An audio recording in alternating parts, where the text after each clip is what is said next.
Mais nous allons donc maintenant poursuivre avec un exemple qui nous vient de la papeterie Burgot-Ardenne, située à Arnoncourt, près de Virton, dans notre bonne vieille Gaume.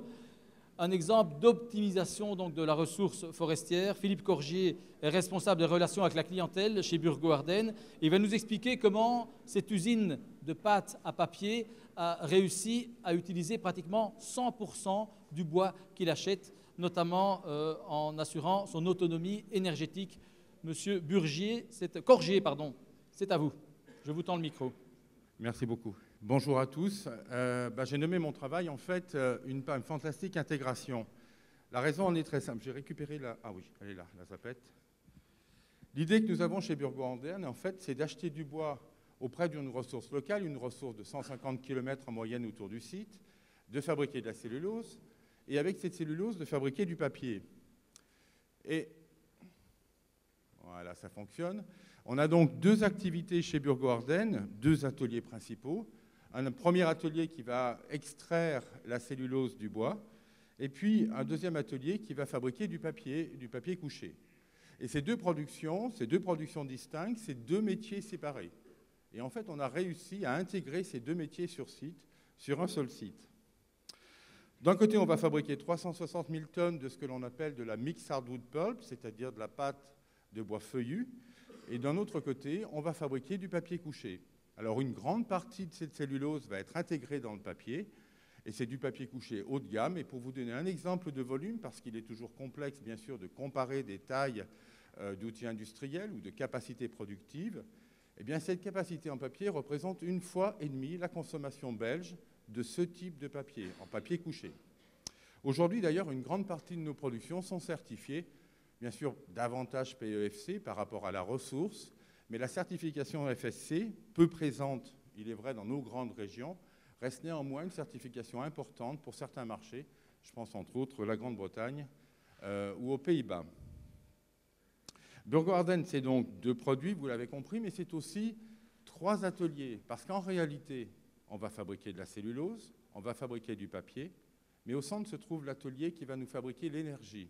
Et à partir du sous-produit du bois, les écorces et la lignine, eh bien, on va fabriquer l'essentiel de l'énergie qui va nous permettre de faire fonctionner ce site. Et au bout du compte, quand on parle d'intégration en papeterie entre la ressource, la cellulose et le papier, eh bien, on se demande si ce n'est pas l'énergie qui est aujourd'hui le point le plus important. Alors voilà à quoi ressemble l'usine pour ceux qui ne connaissent pas trop le sud du pays. D'abord, c'est un site industriel de grande taille qui mesure 2 km de longueur. Et sur ce site industriel, on peut repérer par exemple le stockage de bois, l'approvisionnement principalement en morceaux de 2 mètres de longueur, ou une étape déjà plus au centre de l'écran, ce sont des copeaux qui sont une étape de production. Et vous pouvez repérer ici par exemple la production de cellulose, la production de papier, et finalement entre les deux se trouve la production énergétique. On va fabriquer de l'énergie à partir de ce sous-produit du bois pour nous permettre de faire fonctionner l'ensemble du site. Alors quand on parle de biomasse, quand on parle d'utilisation de biomasse, eh bien nous le réalisons sur site. Alors bien sûr, tout commence chez nous avec de la cellulose, et pour fabriquer de la cellulose, il nous faut beaucoup de bois. Nous achetons aujourd'hui entre 1,4 million et 1,5 million tonnes de bois par an, et nous n'utilisons que des essences feuillues. On a beaucoup parlé de résineux jusque-là. Vous voyez l'un des débouchés d'utilisation de feuillus, eh bien c'est la fabrication de cellulose. On va utiliser principalement du hêtre, du charme et du bouleau, c'est-à-dire les essences qui sont présentes dans nos grandes régions, mais on peut utiliser bien entendu d'autres sortes, d'autres essences qui entrent dans la fabrication de nos produits.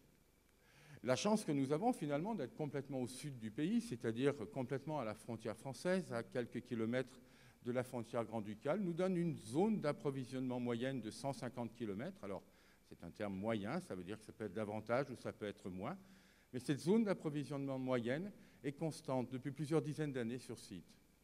Et c'est dans cette région-là où on va acheter notre bois. Alors, comme vous le voyez, bien sûr, il y a une proportion importante qui provient de France, des régions de Champagne-Ardenne et de Lorraine. Dans notre process, nous n'incluons jamais d'eucalyptus, c'est-à-dire en aucun cas nous n'importons de bois et pas de résineux non plus.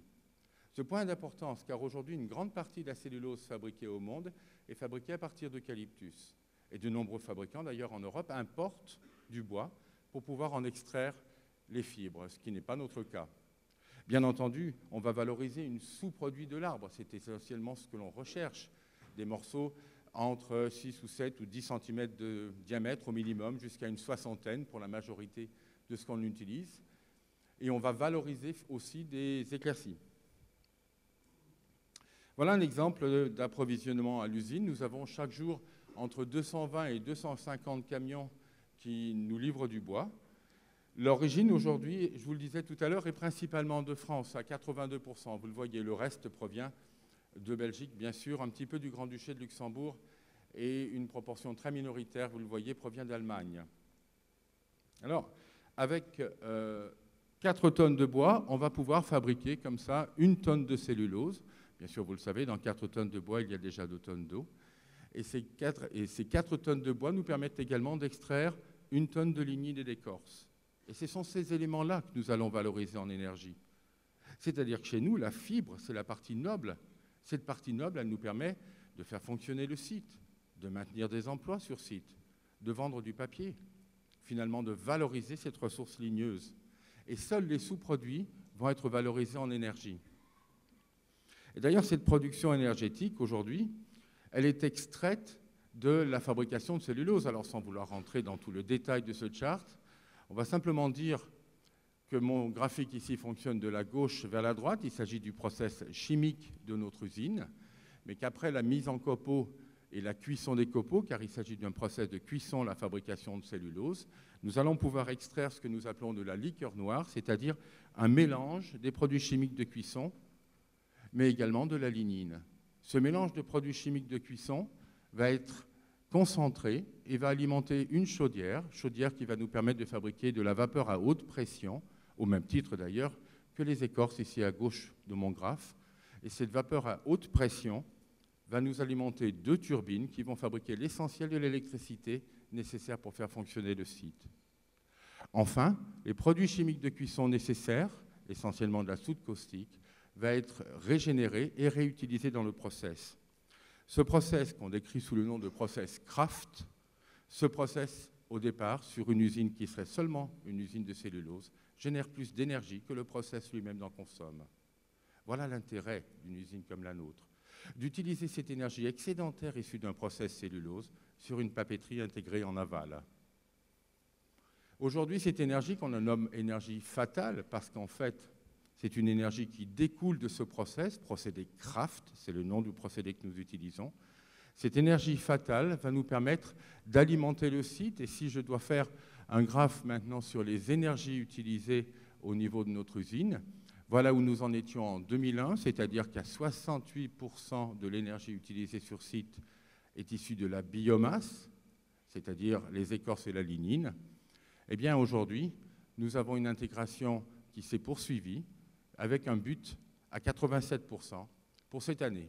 Et ça, c'est quelque chose que l'on voit nulle part ailleurs. C'est-à-dire qu'aucun papetier, dans notre grande région ici, ou même on peut tirer au niveau des principaux pays européens, aucun papetier n'atteint un tel niveau d'utilisation de biomasse. Alors l'intérêt, bien sûr, saute aux yeux, et je crois qu'à la lecture de ce graphe, c'est à peu près clair. L'utilisation d'énergie fossile chez nous s'est décrue au cours des années passées. Le but, bien entendu, étant le contrôle de notre coût de production. Au maximum que nous utilisons ou intégrons la biomasse, plus on s'échappe de la variabilité des coûts des pétroles. Enfin, l'électricité, vous le voyez, ne représente aujourd'hui qu'une partie infime de l'énergie entrante sur site. Encore une fois, ce genre de chiffres sont des chiffres aujourd'hui que l'on trouve nulle part ailleurs. L'industrie que nous avons ici au sud du pays est une industrie plus que performante et basée, comme vous le voyez, à 87%, c'est notre but sur cette année, à 87% sur la biomasse. La papeterie, c'est l'atelier qui se trouve en aval de la production de cellulose et d'énergie. Et sur cette image, par exemple, vous voyez la forme que prend le papier lorsque nous le vendons, la plupart du temps sous forme de palettes qui seront vendues à des grossistes, puis ensuite les grossistes ou les distributeurs les vendront aux imprimeurs. Alors, quelques vues sur l'ensemble sur le site. Voilà, par exemple, la machine à papier. C'est une installation qui mesure de près de 150 mètres de longueur et qui fabrique d'énormes bobines d'une trentaine de tonnes.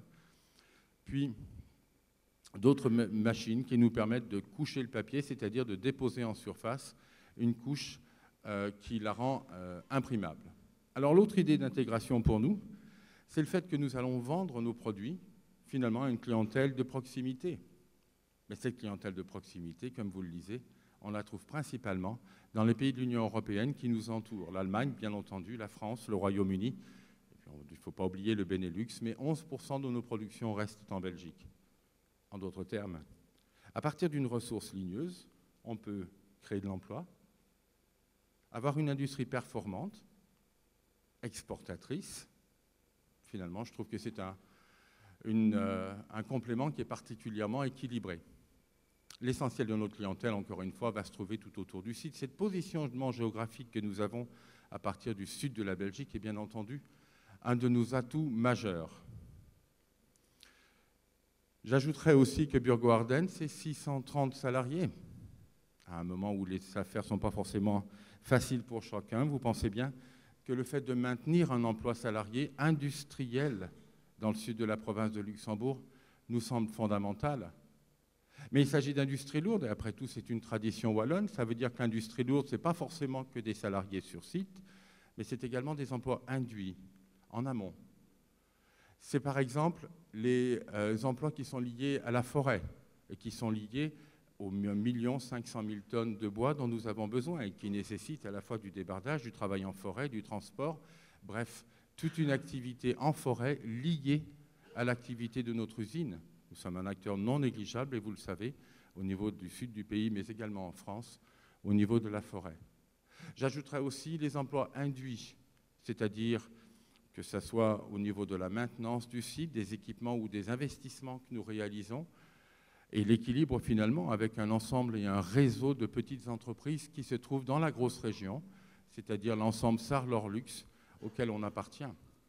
Tous ces éléments-là, tous ces éléments sont liés à un approvisionnement du bois, c'est-à-dire à une régularité que seule l'industrie lourde peut offrir, avec des investissements sur le long terme.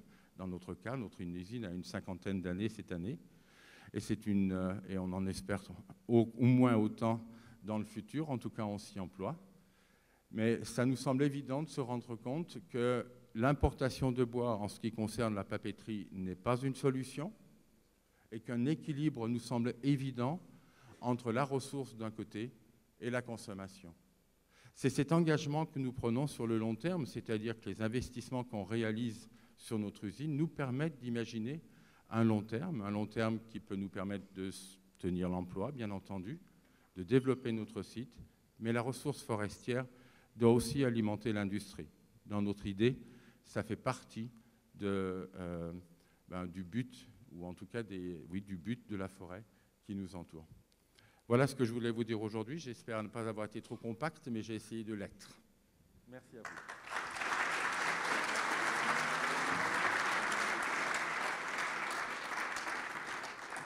Bien, merci Monsieur Corgier. Et vous employez donc 630 personnes, mais je vois que votre situation près de la frontière française vous aurait même permis d'accueillir Gérard Depardieu s'il ne s'était pas installé ailleurs.